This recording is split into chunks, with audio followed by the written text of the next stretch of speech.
சரி. உங்கள் பிள்ளையும் ஒரு ஸ்டாராக வர வேண்டும் என்றால் நீங்கள் பிள்ளையை சமூகமயமாக்கலுடன் சேர்ந்து வளர்க்க வேண்டும். சமூகமயமாக்கல் என்றால் என்ன?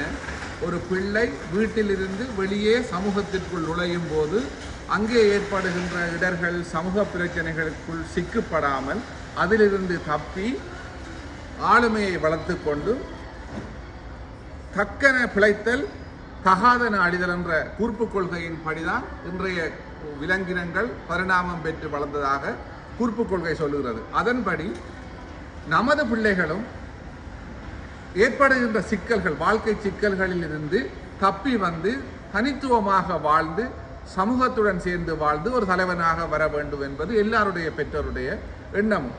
அந்த வகையில் நாங்கள் பாடசாலையில் பிள்ளைகளை கற்பிக்கும் போது சமூக சார்ந்த விளையாட்டுப் போட்டிகள், கலை நிகழ்வுகள் மற்றும் பொது விடயங்களில் அவர்களை ஈடுபடுத்தி அதில் ஏற்படுகின்ற வெற்றி தோல்விகளை சகித்து கொண்டு வளர்ந்து வருவதே சமூகமயமாக்கல் என்பதாகும்.